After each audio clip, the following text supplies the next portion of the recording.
ton cœur garde mes préceptes,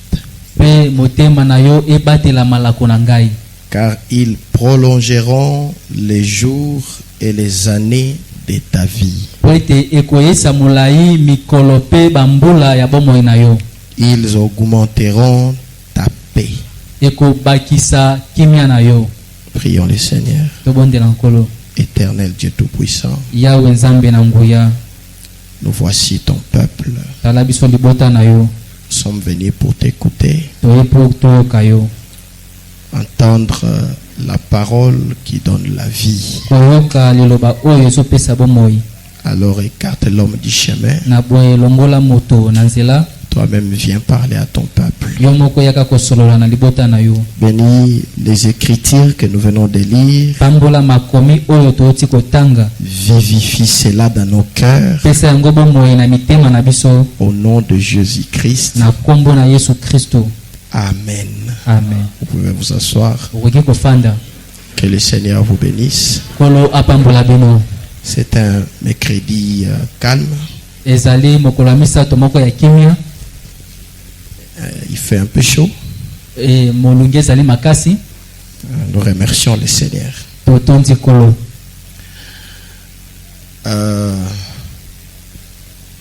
J'aimerais d'abord enlever quelque chose dans la tête des gens.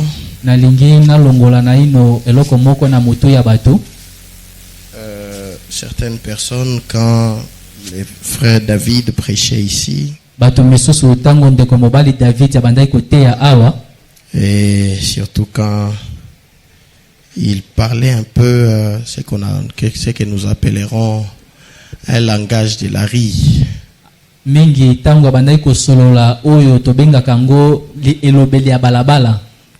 Beaucoup de gens peuvent s'achoper.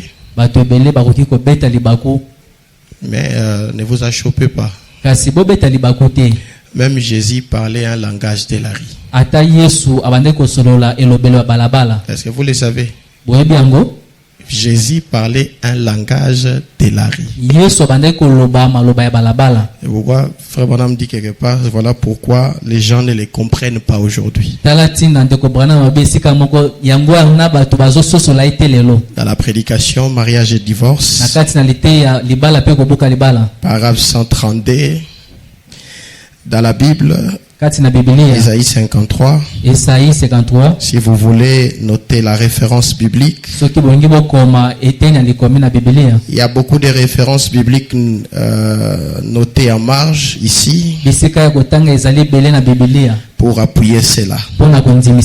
Isaïe 53, la Bible dit de notre Seigneur Jésus, son aspect n'avait rien pour nous plaire et il était semblable à celui dont on détourne le visage. Celui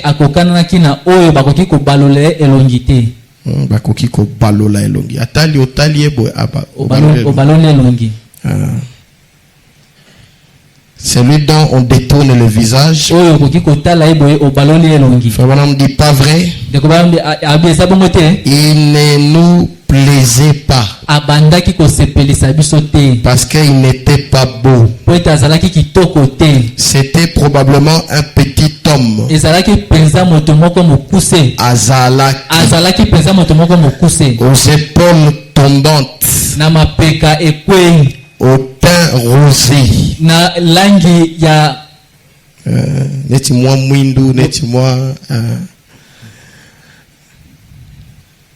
alors on ne voulait pas de lui comme chef. Il n'avait pas l'air d'un chef. Il utilisait le langage de la rue et tout comme celui des gens ordinaires. C'est pourquoi à un endroit il a dit même, allez dire à Sérénard, il parlait d'Hérode. Donc Jésus parlait un langage ordinaire. Et dans la prédication, tournez les regards vers Jésus. Alors que Jésus s'exprimait d'une manière tellement simple. Paragraphe 208. Alors que Jésus parlait d'une manière tellement simple, qu'aujourd'hui les professeurs en sont déconcertés.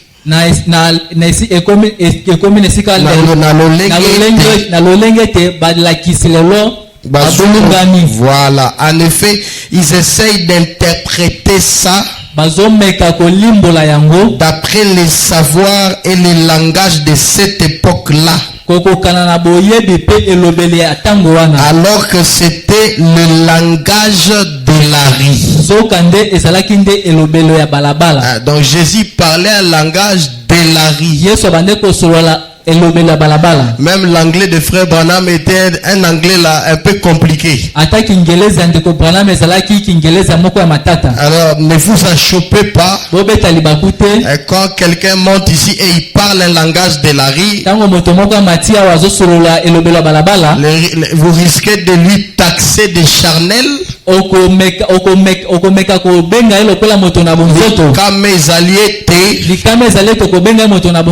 Alors qu'il ne fait qu'utiliser le langage de la rue. Donc Jésus parlait un langage de la rue. Ce jour-là, j'ai sorti, une sœur m'a vu là, il m'a dit, pasteur, mais libre na chair. Mais libre encore c'est quoi?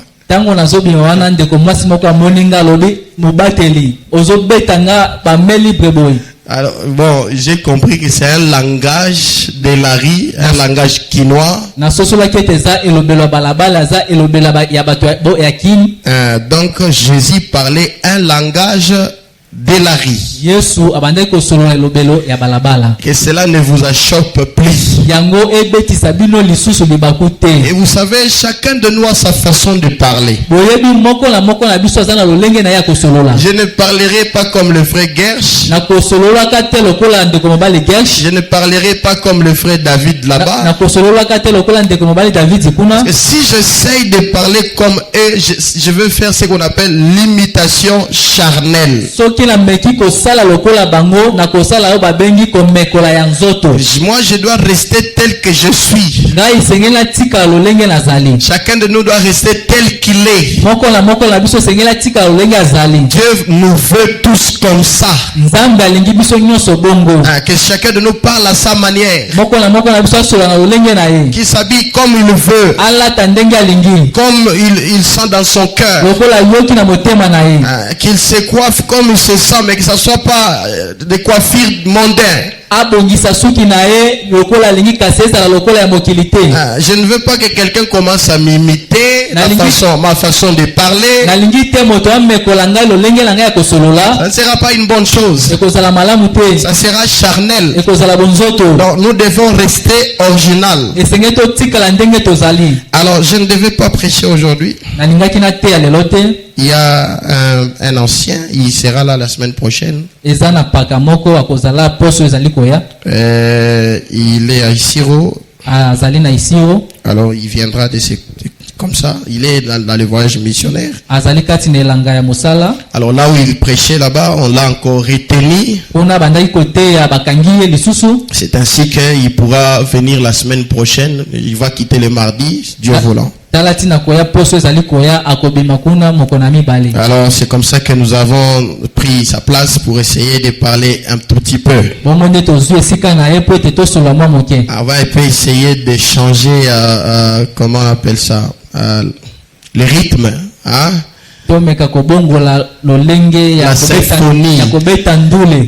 Nous étions un peu trop haut là-bas. Où on crie, où on parle de la foi. Maintenant, on doit un peu essayer de descendre. Et dans quelque chose qui peut nous faire réfléchir. Et je pense que ça sera une bénédiction pour quelqu'un. Alors j'aimerais parler cette semaine ici, si Dieu le veut, sur la sagesse de Dieu. La sagesse de Dieu. J'aimerais d'abord définir ce qu'est la sagesse. Selon les dictionnaires,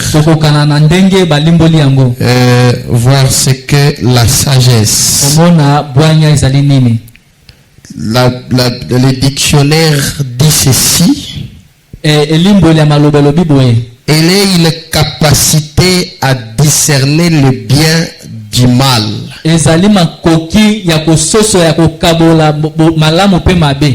Ça discerne le bien et le mal. À prendre des décisions justes et éclairées et à vivre en accord avec le principe de la loi divine. Et à un autre endroit on dit la Bible présente la sagesse comme un don précieux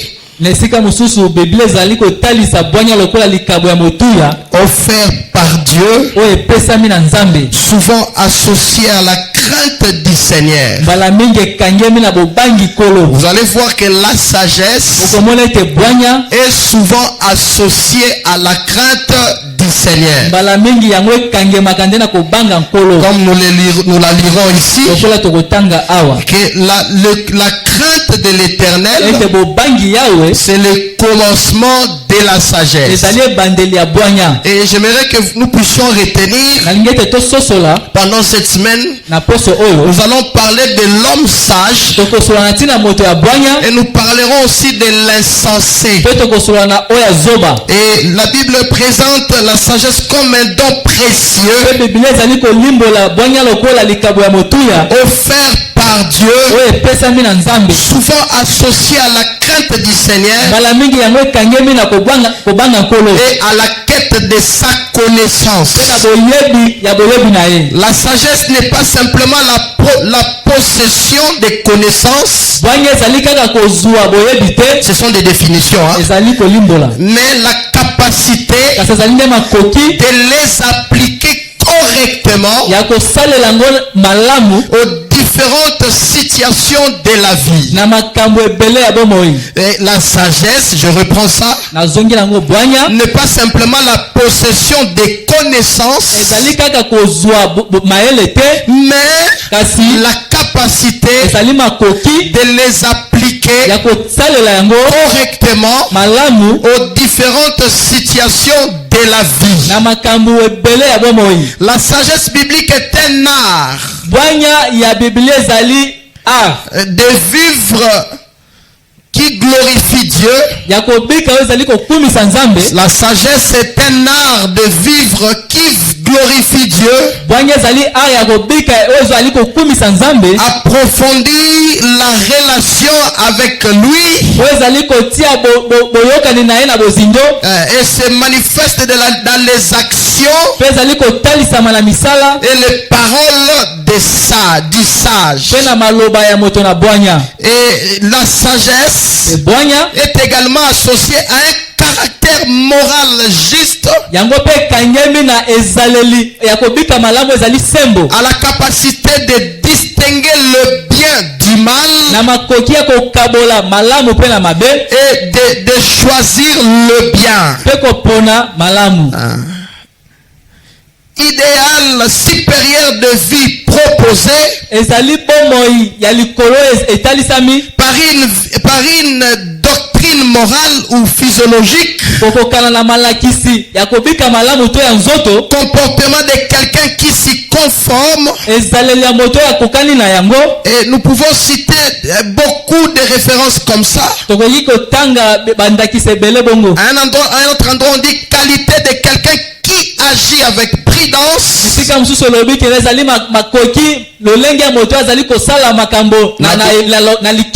et modération, caractère de son action. Donc c'est ça la définition que nous pouvons donner à la sagesse. Et la sagesse c'est parmi les dons de Dieu. Parmi les 9 dons spirituels,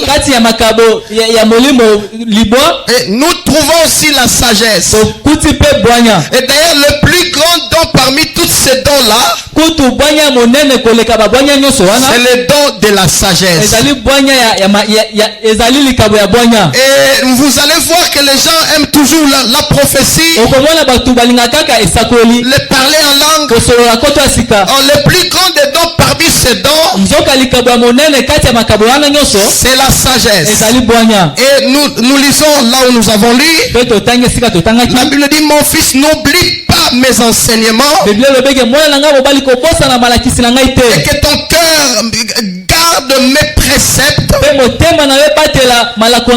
car ils prolongeront les jours et les années de ta vie. Il augmentera ta paix. C'est-à-dire les préceptes de Dieu, les lois de Dieu, elles prolongeront les jours de ta vie et les années de ta vie. Pas seulement cela, ils vont augmenter ta paix. Que la bonté et la fidélité ne t'abandonnent pas. Lis-les à ton cou. Écris-les sur la table de ton cœur. Tu acquerras ainsi de la grâce et une raison saine.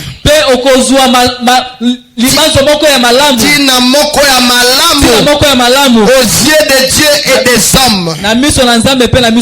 Confie-toi à l'Éternel de tout ton cœur et ne t'appuie pas sur ta sagesse.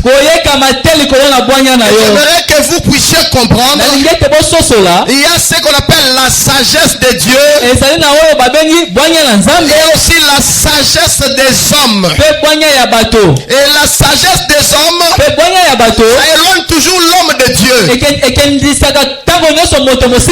Mais la sagesse de Dieu, cela fera que vous puissiez marcher dans la crainte de Dieu. Ne t'appuie pas sur ta sagesse.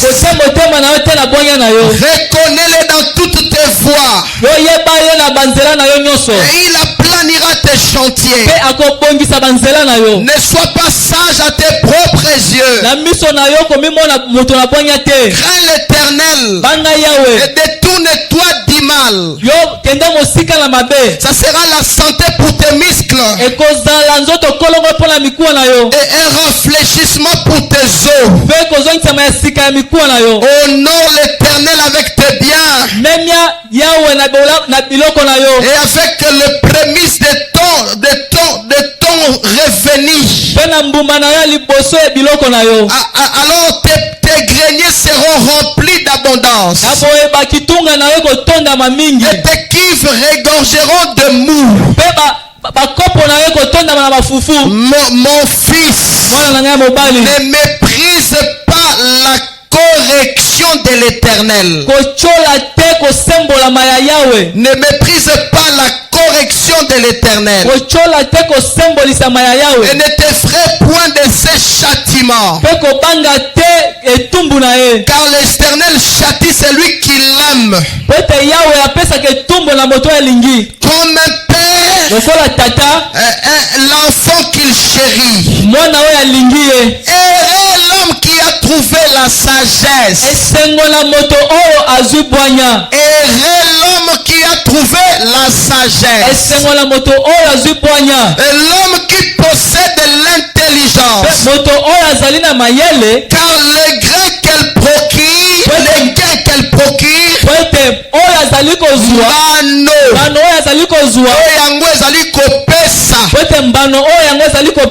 est préférable à celui de l'argent. Et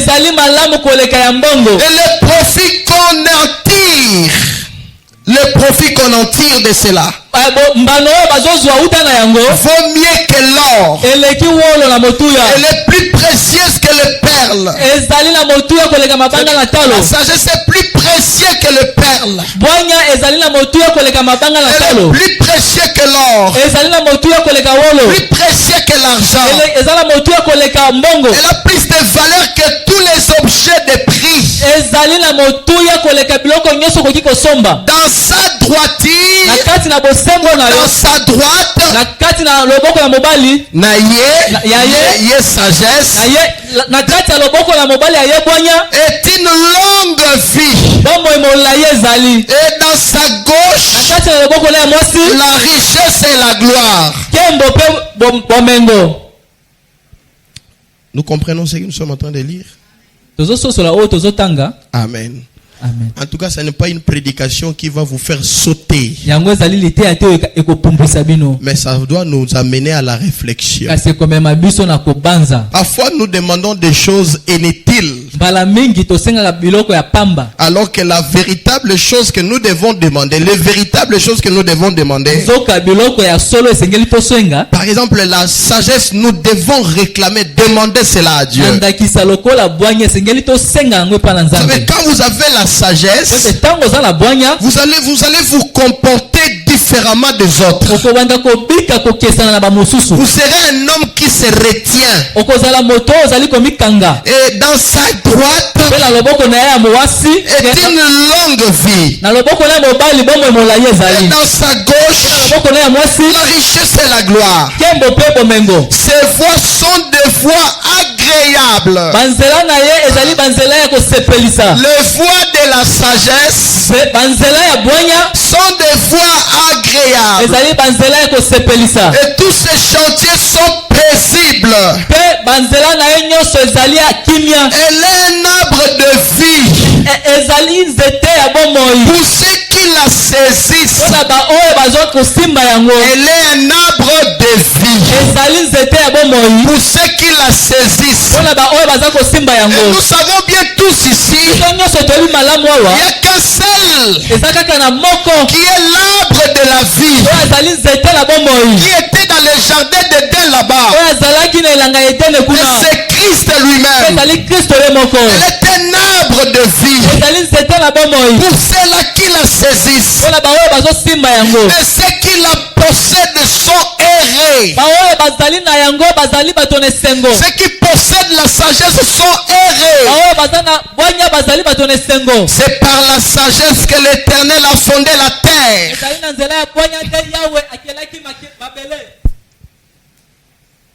C'est par la sagesse que Dieu a fondé la terre. C'est par la sagesse que l'Éternel a fondé la terre. C'est par l'intelligence qu'il a affermi les cieux. C'est par sa science que les abîmes se sont ouverts. Mes frères, qu'est-ce qui ne va pas avec vous? Donnez le micro. Il y a Malam ou frère a interprété Malam.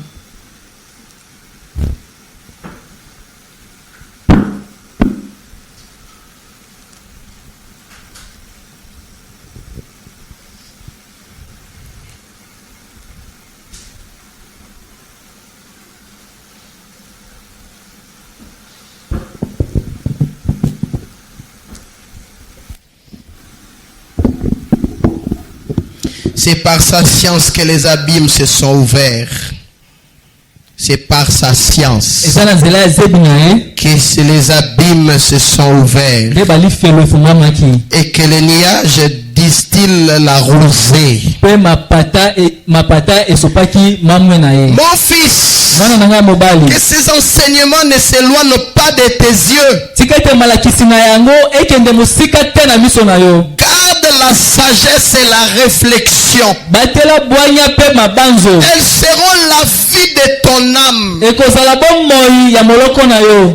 l'ornement de ton cou. L'ornement bilamba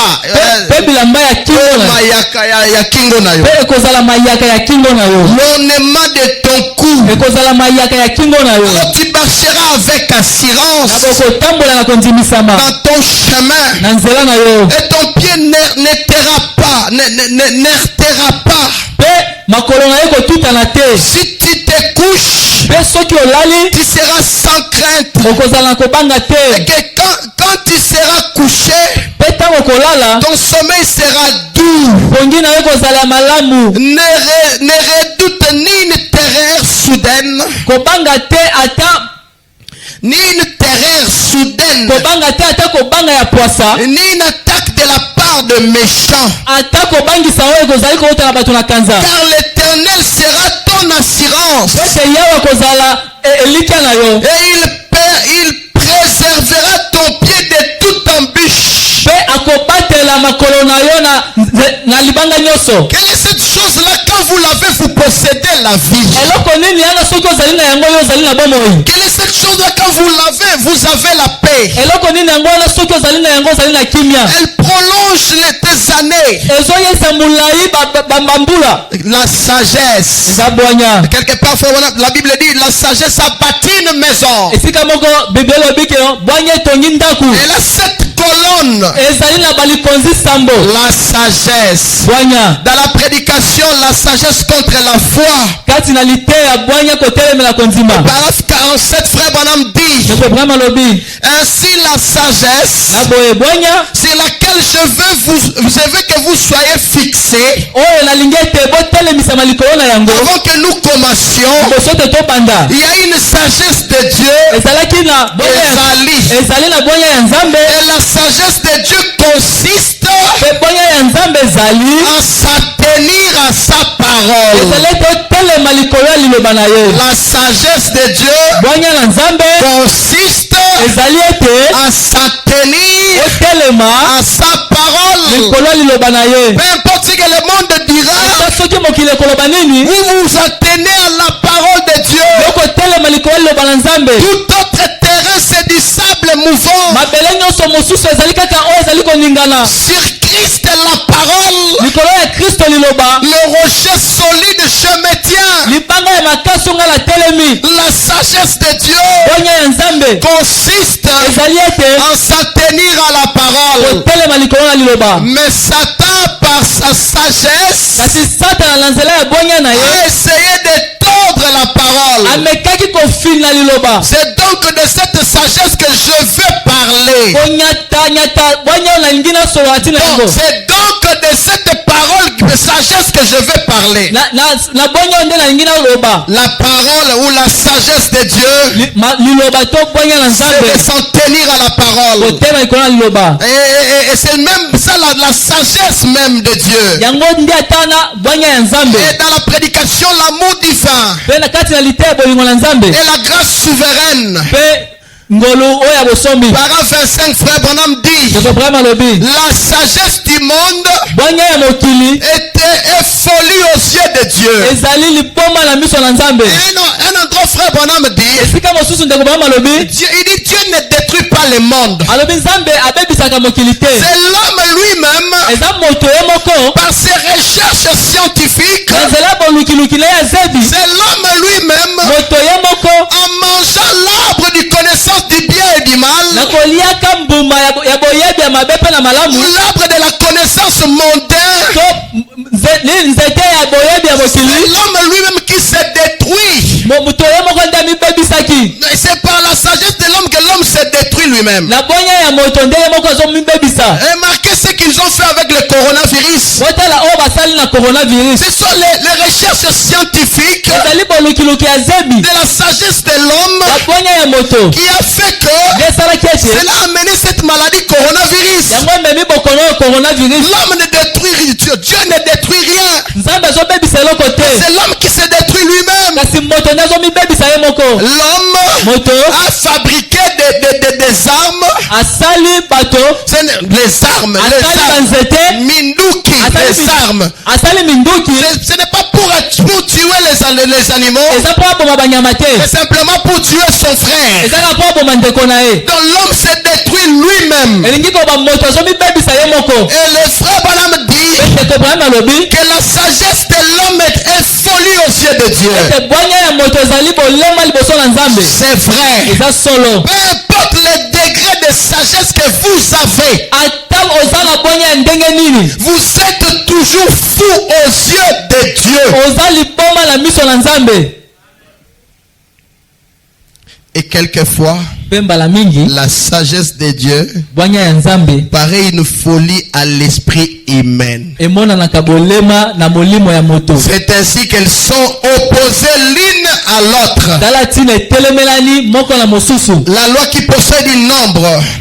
Paragraphe 37. La sagesse de Dieu est une folie pour le monde. La sagesse du monde est une folie pour Dieu.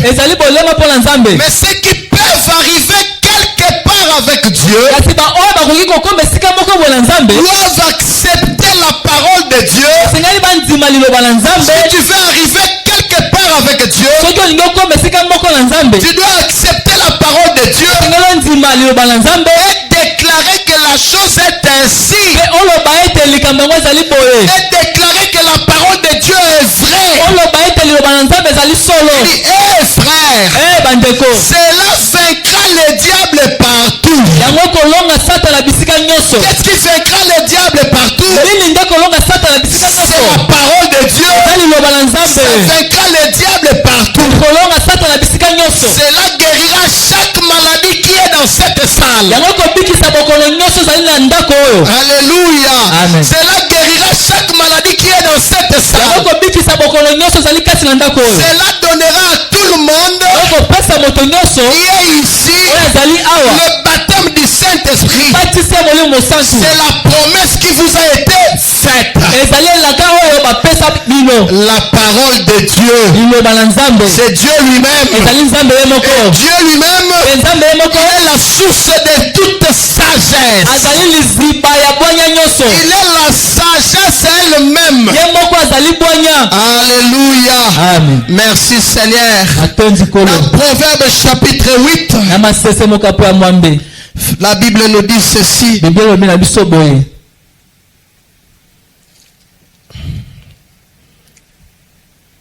Là où j'avais lu c'était Proverbe 3, maintenant je prends 8. La sagesse ne crie-t-elle pas?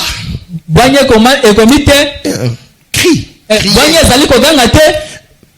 L'intelligence ne lève-t-elle pas sa voix? C'est au sommet des auteurs près de la route. C'est à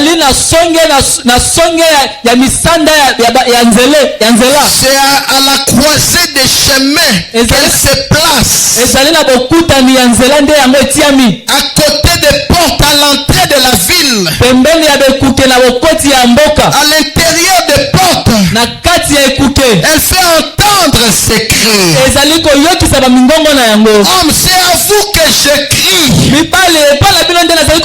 Et ma voix s'adresse au Fils de l'homme. Stupide, apprenez le discernement. Insensé, apprenez l'intelligence. Écoutez, car j'ai de grandes choses choses à dire. Et mes lèvres s'ouvrent pour enseigner ce qui est droit. Car ma bouche proclame la vérité. Et mes lèvres ont en horreur le mensonge. Toutes les paroles de ma bouche sont justes. Elles n'ont rien de faux ni détourné. Toutes les paroles de Dieu sont justes. Elles n'ont rien de détourné. Toutes les paroles de ma bouche sont justes. Elles n'ont rien de faux ni de détourné. Toutes sont claires. Pour celui qui est intelligent. Et droite pour ceux qui ont trouvé la science. Préférez mes instructions à l'argent. Préférez mes instructions à l'argent. Et la science alors le plus précieux.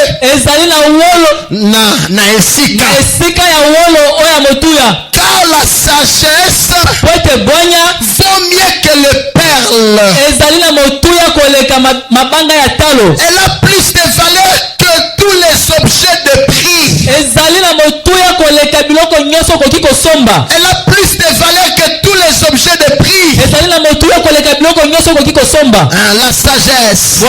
Et moi la sagesse, j'ai pour demeure le discernement. J'ai pour demeure le discernement. Et je possède la science de la réflexion. La crainte de l'Éternel, c'est la haine du mal. La crainte de l'Éternel, ce n'est pas de s'approcher du mal. Ce n'est pas d'aimer le mal. Mais c'est de haïr le mal. Si réellement Dieu est dans nos cœurs, si Dieu est dans mon cœur, si Dieu est dans ton cœur, tu dois haïr le mal. Si tu as la sagesse, tu auras le discernement. Et ça ce n'est pas bien. Ça ce n'est pas bien. Ça c'est bien. Ça c'est la parole. Ça ce n'est pas la parole. Alléluia. Amen. La crainte de l'Éternel, c'est la haine du mal. L'arrogance et l'orgueil, la voix du mal, la voix et la bouche perverse. Voilà ce que je hais. Voilà ce que je hais. Les conseils et les succès m'appartiennent. Je suis l'intelligence. La force est à moi. Par moi le roi règne. Par la sagesse le roi règne. Alléluia. Amen. Il se peut que tu n'es même pas un roi. Un simple fermier quelque part. Un simple citoyen. Si tu as la sagesse, pas n'importe quelle sagesse, la sagesse de Dieu, si tu as la sagesse de Dieu, tu vas distinguer. Tout le monde viendra à toi pour venir entendre la sagesse que tu as.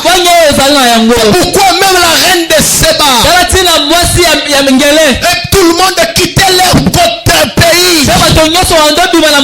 Ils voulaient aller entendre la sagesse que Dieu avait donnée à un homme. Oh mes bien-aimés, gloire soit rendue à Dieu. Amen, amen. Amen. Par moi les rois règnent. Les princes ordonnent ce qui est juste. Par moi gouverne le chef.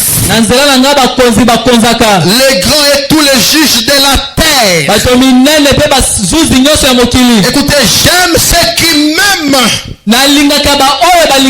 Et ceux qui me cherchent me trouvent. Dieu dit j'aime ceux-là qui m'aiment.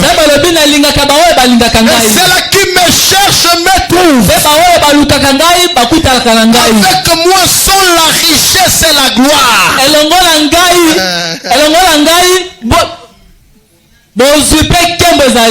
Voilà, c'est très bien.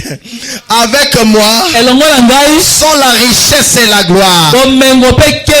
Quand il y a la richesse, quand il y a la sagesse, il y a la gloire et la richesse qui va te suivre. Nous le verrons peut-être demain, peut-être le vendredi. Quand Salomon est allé prier et qu'il a demandé à Dieu, il n'a pas demandé à Dieu la mort de ses ennemis, non. Il n'a pas demandé à Dieu les richesses et la gloire, non. Mais il a dit, oh Éternel, donne-moi la sagesse afin que je sache juger ton peuple, afin que j'aie un discernement correct. Dieu regarde, tu n'as pas demandé ni la mort de tes ennemis, ni la richesse, ni la gloire. Tu m'as demandé la sagesse. C'est pour juger mon peuple. À cause de cela, je ne te donne pas seulement la sagesse, mais je te donne la richesse et la gloire. Quand tu as déjà la sagesse, la richesse et la gloire accompagnent toujours la sagesse. Amen, amen. Avec moi sont la richesse et la gloire, le bien durable et la justice. Mon fruit est meilleur que l'or, et que l'or pire. Mon produit est préférable à l'argent. Je marche dans le chemin de la justice, au milieu des chantiers de la droiture, pour donner des biens à ceux qui m'aiment. Pour donner des biens à ceux qui m'aiment.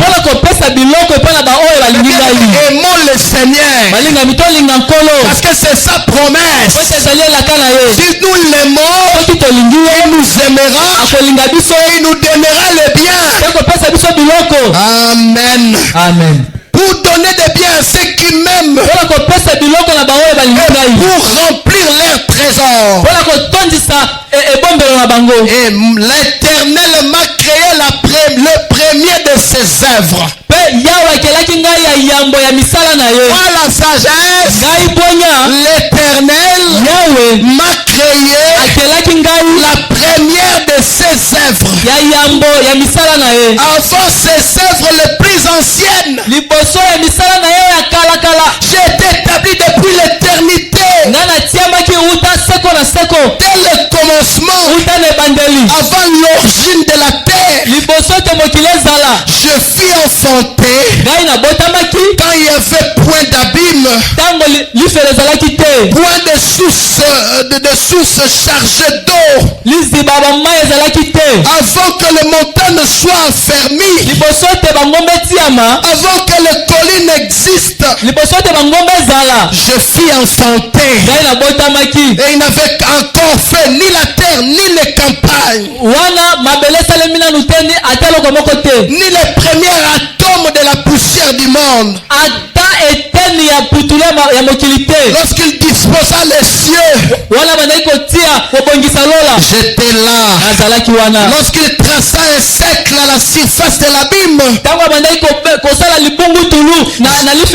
Lorsqu'il fixa les nuages en haut, et que les sources de l'abîme jaillissent avec force. Lorsqu'il donna une limite à la mer, pour que les eaux ne franchissent pas les bords. Lorsqu'il posa le fondement de la terre, j'étais à l'œuvre près de lui. Je faisais tous les jours ses délices. Je jouais sans cesse à sa présence.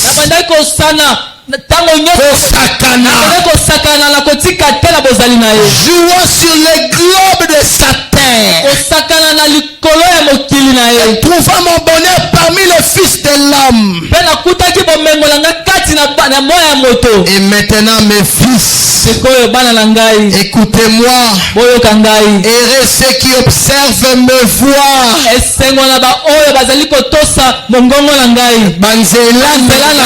Heureux ceux qui observent me voient. Écoutez l'instruction pour devenir sage. Ne le rejetez pas. Heureux l'homme qui m'écoute. Il veille chaque jour à mes portes. Et qui en garde le poteau. Car celui qui me trouve a trouvé la vie. Celui qui trouve la sagesse a trouvé la vie. Car il obtient la faveur de l'Éternel. Alléluia. Amen. Mais celui qui pêche contre moi nuit à son âme. Et tous ceux qui me haïssent aiment la mort. La sagesse. La sagesse. La sagesse. Et dans Proverbe 16, le verset 16, la Bible dit: combien acquérir la sagesse vaut mieux que l'or.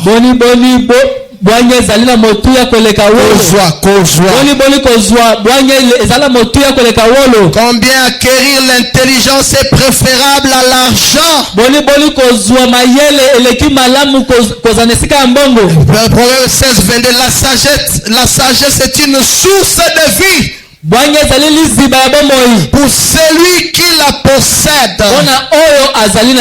Et le châtiment des insensés, c'est leur folie. Psaume 111. Le verset 10, il dit: la crainte de l'Éternel est le commencement de la sagesse. Et tous ceux qui l'observent ont une raison saine. Sa gloire subsiste à jamais.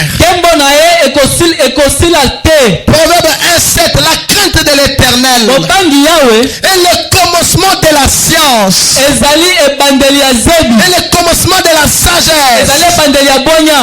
Les insensés méprisent la sagesse et l'instruction. Ils la méprisent. La crainte de l'Éternel est le commencement de la sagesse. Et dans la prédication, le respect, frère Branham dit, paragraphe 48, il dit: cela ne veut pas dire que la crainte de l'Éternel là, cela ne veut pas dire que vous avez peur de lui. Mais cela signifie que vous lui accordez le respect et la révérence. Lorsque vous respectez Dieu, vous craignez Dieu.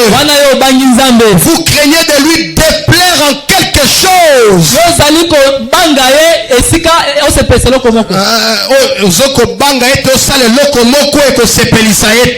Voilà. Vous craignez de lui déplaire en quelque chose. Quand la crainte de Dieu est dans ton votre cœur,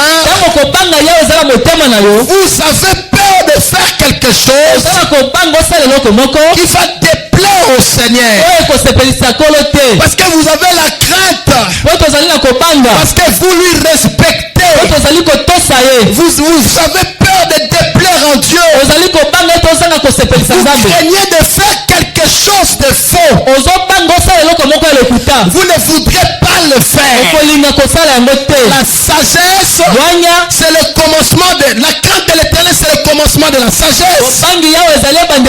Et quand la sagesse commence à s'installer, cela amène la crainte. La crainte de Dieu. Vous ne voulez pas faire quelque chose qui va blesser le Seigneur, qui va déplaire au Seigneur.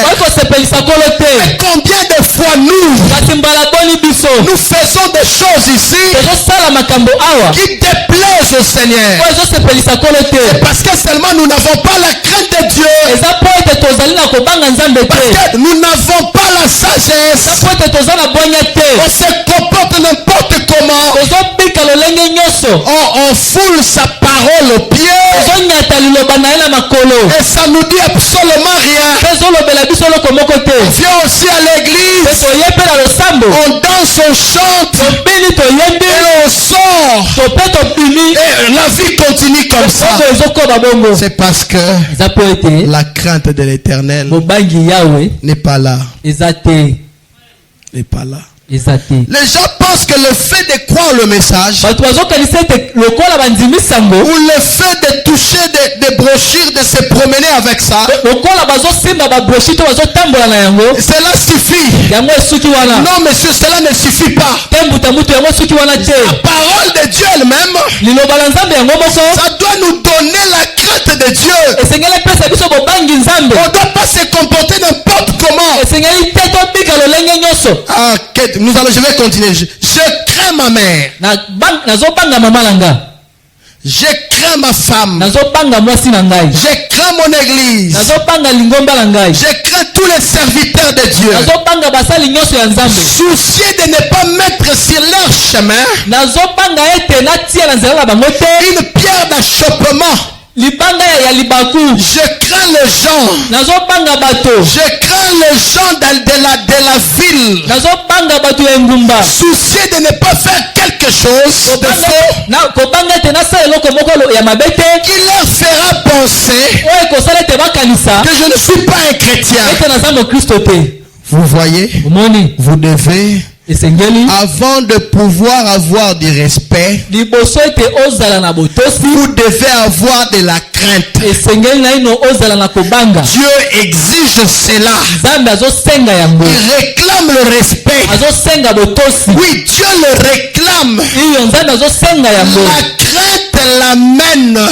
Ça amène le respect. Nous savons que la crainte amène le respect.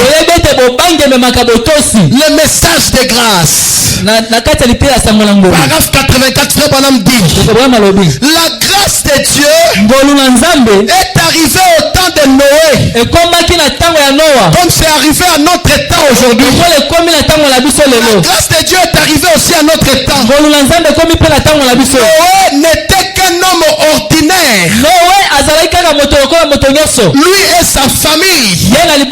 Mais puisque Noé craignait Dieu, et il croyait Dieu, il craignait Dieu, il croyait Dieu. Écoutez, vous ne pouvez pas craindre Dieu et ne pas croire. Non monsieur, vous ne pouvez pas craindre Dieu et ne pas croire sa parole. Non. Comment pouvez-vous craindre quelque chose et vous ne croyez pas? Vous devez craindre Dieu.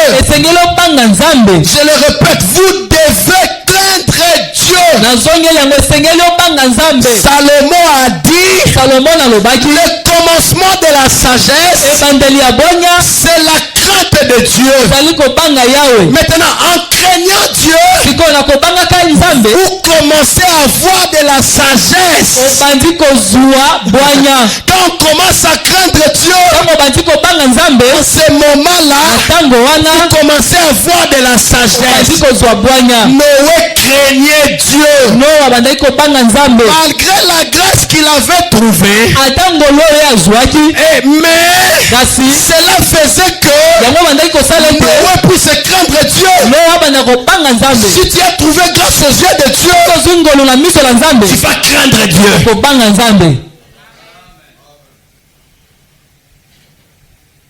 Et dans Deutéronome chapitre 4,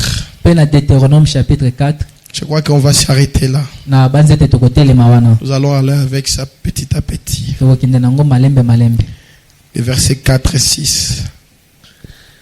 Et vous, qui vous êtes attachés à l'Éternel, votre Dieu, vous êtes aujourd'hui tous vivants. Voici, je vous ai enseigné les lois et des ordonnances. Ça, c'est Moïse qui parlait au peuple de Dieu. Comme l'Éternel mon Dieu me l'a commandé. Voici, je vous ai enseigné des lois et des ordonnances. Je vous ai enseigné les lois et les ordonnances. Comme l'Éternel mon Dieu me l'a commandé. Afin que vous le mettiez en pratique dans le pays dont vous allez prendre possession. Quand Dieu nous donne ses préceptes, quand Dieu nous donne sa parole, Dieu s'attend que nous puissions le mettre en pratique. Dieu s'attend que nous puissions vivre sa parole. Vous le observerez et vous le mettrez en pratique, car ça sera là votre sagesse, votre intelligence aux yeux de peuple. Je vais le répéter, c'est tellement bon. Vous les observerez et vous le mettez en pratique, car ça sera là votre sagesse. C'est-à-dire les lois de l'Éternel, les préceptes de l'Éternel, la parole de l'Éternel est votre sagesse. Vous allez les observer, vous les mettrez en pratique, car ce sera là votre sagesse, votre intelligence aux yeux du peuple qui vous entendront parler de toutes ces lois. Il faut vous entendre parler de cette parole. Vous feront vivre cette parole. Ils diront, cette grande nation, c'est un peuple absolument sage et intelligent. C'est-à-dire, ce n'est pas une sagesse, ce n'est pas une intelligence qui vient de l'école. C'est une sagesse et une intelligence qui vient de la parole. Et c'est la parole qui peut donner cela. Quand ils vont vous écouter parler de cela, quand ils vont vous entendre dire de ces choses ici, ils diront, ce peuple est un peuple absolument sage, intelligent. Et laissez-moi vous dire, même si tu n'es pas allé à l'école, laissez seulement que la parole de Dieu entre en toi. Quand tu vas le répéter devant tes rois, ils diront, cet homme homme, cette femme est sage. Pourquoi? Cette sagesse-là, c'est une haute sagesse. Une haute sagesse qui ne vient que de Dieu lui-même.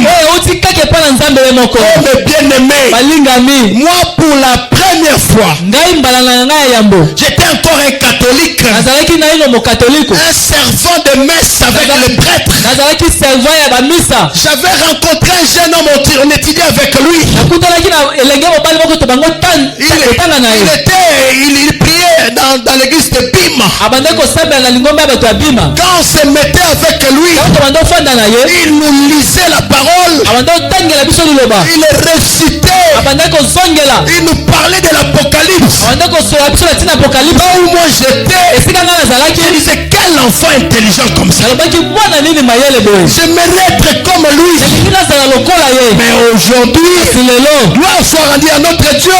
Il m'a donné une intelligence et une sagesse supérieure. Parce que l'ami ne faisait que lire l'Apocalypse. Il ne savait pas lui-même aussi qu'est-ce que cela signifiait. Mais aujourd'hui, oh mes bien-aimés, Dieu se cache aux sages de ce monde. Il se révèle aux enfants. Il fait l'apprendre. Et nous sommes les enfants qui fait l'apprendre. Amen. Et la parole de Dieu, cette Bible, ce message, quand nous la parlerons par-ci par-là, le monde verra certainement que nous sommes sages. La parole de Dieu rend sage. La parole de Dieu instruit. Ça mène sur le chemin de la vie. Avec elle, il y a la richesse. La parole de Dieu. Quand les gens entendront, ils vous verront, ils vous entendront parler de ces lois, de cette parole. Ils diront, cette grande nation est un peuple absolument sage et intelligent. Mais je trouve qu'il y a des profondeurs dans cette parole ici. Que Dieu nous donne la grâce d'entrer dans ces profondeurs-là. Amen. Gloire à Jésus. Et ces messages nous distinguent du monde. Quand les gens nous entendent parler de ces messages, c'est comme si nous on dort avec Dieu. Comme un prédicateur, je ne sais pas qui, quelqu'un l'a dit. Nous sommes un peuple qui connaît ces dieux-là. Nous connaissons notre Dieu. Nous savons qui il est. Où il est. Où est-ce qu'il habite. C'est par la révélation de cette tonnerre. Nous connaissons même la nature de Dieu. Peu importe la manière dont il peut venir, Dieu ne peut pas nous échapper.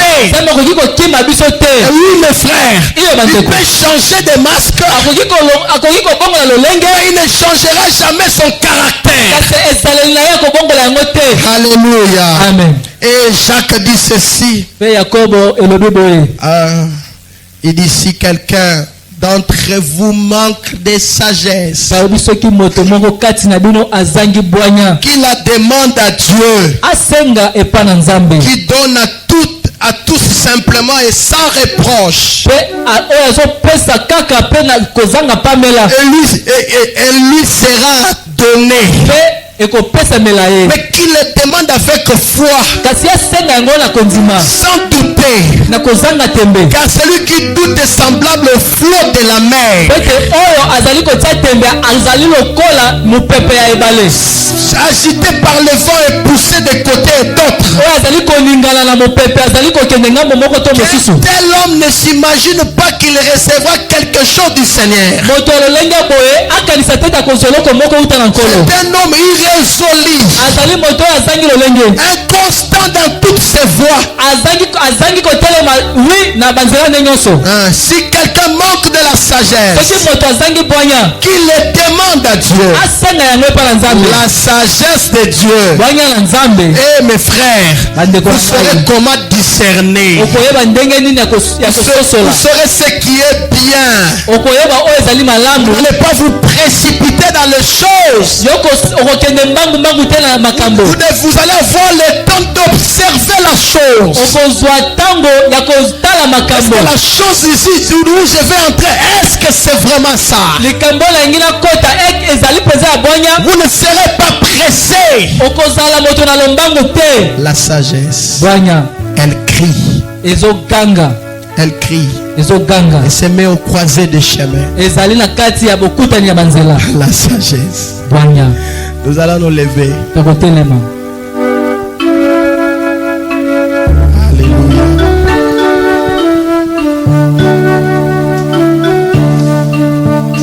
Pendant qu'on chante, chacun de nous va dire un mot de prière. Je vais relire juste cette citation que je vais. Frère Branham nous dit ceci. Dieu a pourvu à la guérison de cette génération. Au paragraphe 1, oui, allez-y. Notre bienveillant Père Céleste, nous sommes reconnaissants ce soir pour ce privilège. Et nous avons de venir sous ce toit pour t'adorer en esprit et en vérité.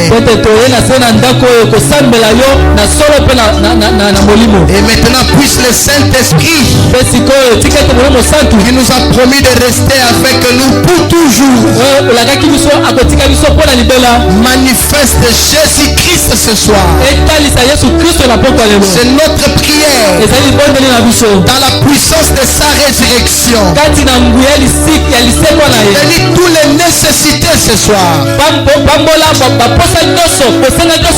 Ceux qui ont besoin de sagesse, nous te prions de leur accorder la sagesse de Dieu, afin qu'ils sachent comment accepter le Seigneur Jésus-Christ comme leur sauveur. Bénis les malades et les affligés, Père. Puisse-t-il ce soir avoir la foi pour être guéri. Et à la fin du service ce soir, puissions-nous dire avec ceux qui revenaient d'Emmaüs, notre cœur ne brillait-il pas au-delà de nous à cause de sa présence, à cause de sa parole, car nous le demandons en son nom. Donne-nous la sagesse, pas la sagesse du monde, mais la sagesse divine, pour que nous puissions discerner ce qui est bien et ce qui est mal. Donne-nous la sagesse. Donne-nous la sagesse. Merci Seigneur.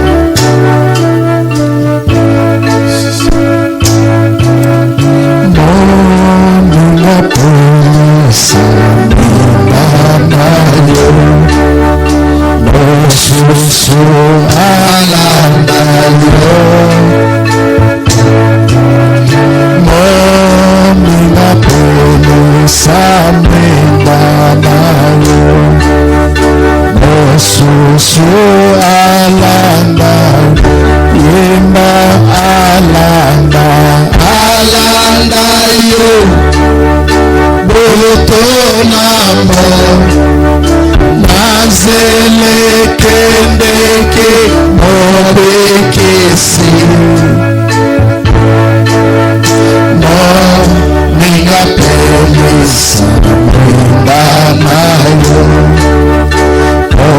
Sovalanda